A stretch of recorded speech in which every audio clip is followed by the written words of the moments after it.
Извините, пожалуйста, можно один очень важный вопрос, Владимир Владимирович? Да. Извините, пожалуйста, Владимир Анатольевич. Пожалуйста. За последние дни вступивший в должность президент США Трамп сделал множество самых разных заявлений о возможной встрече с вами и о перспективах украинского урегулирования. Хотелось узнать ваше мнение.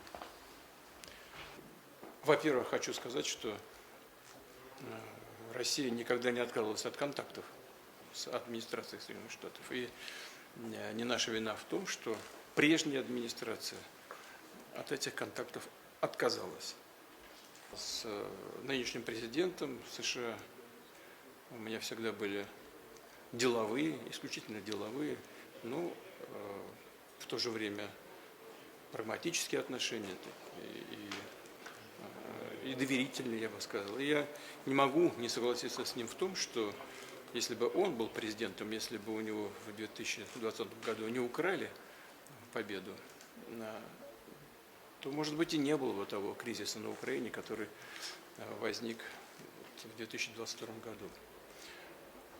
Хотя известно, что Трамп, будучи президентом, в первой своей итерации ввел тоже значительное количество, на тот момент самое большое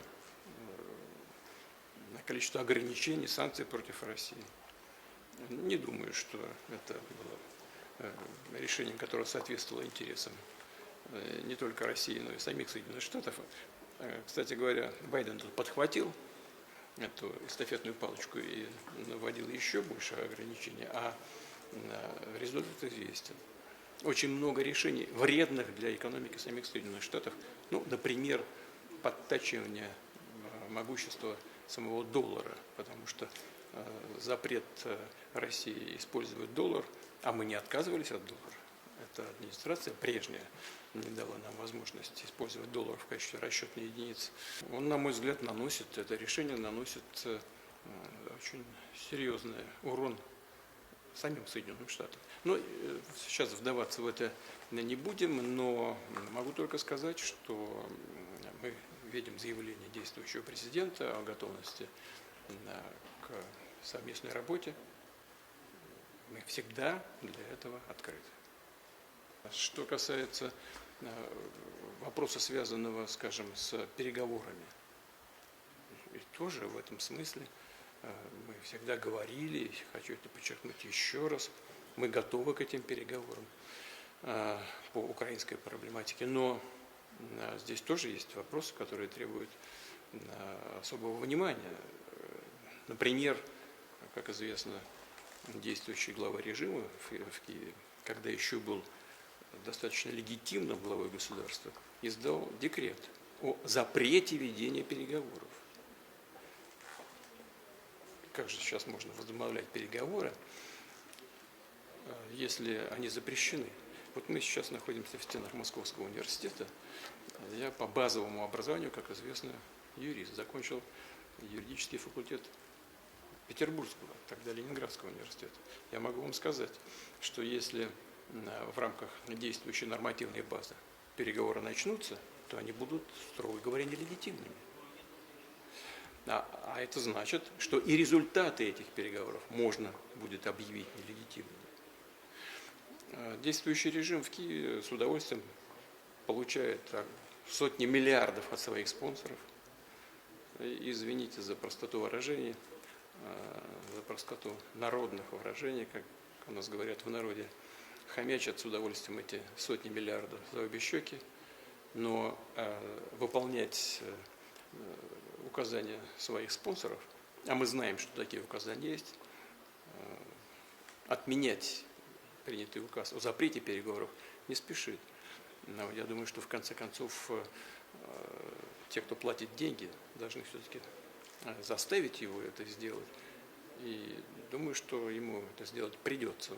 Но пока этот декрет не отменен, говорить о том, что могут быть начаты и, самое главное, закончены должным образом эти переговоры, достаточно сложно.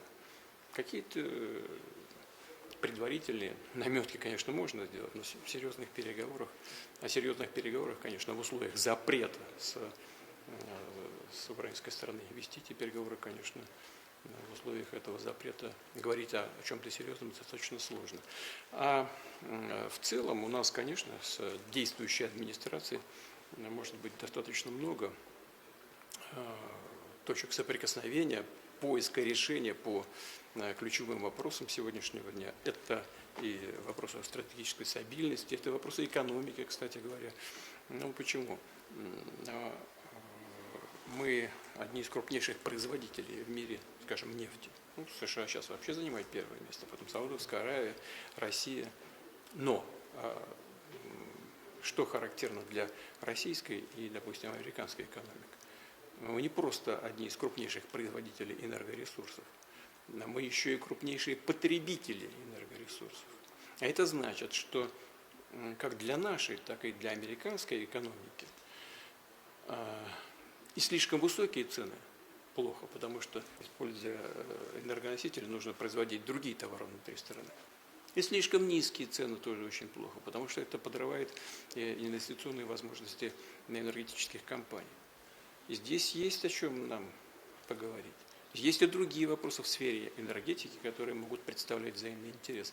Я, кстати говоря, в этом смысле сомневаюсь, чтобы действующий президент Соединенных Штатов, господин Трамп, повторяю еще, мы с ним работали в первый его период президентства, чтобы он принял какие-то решения, даже если мы слышим о возможности введения дополнительных санкций в отношении России, я сомневаюсь, что он будет принимать такие решения, которые будут наносить вред самой американской экономике. Он человек не только умный, он прагматичный человек. И я с трудом себе представляю, что будут решения приняты, наносящие ущерб самой американской экономике. Поэтому, скорее всего, действительно, нам лучше встретиться, опираясь на реалии сегодняшнего дня, поговорить спокойно по всем тем направлениям, которые представляют интерес как для США, так и для России. Мы готовы. Но, повторяю, это прежде всего, конечно, зависит от решений и выбора действующей американской администрации. Спасибо большое. Спасибо.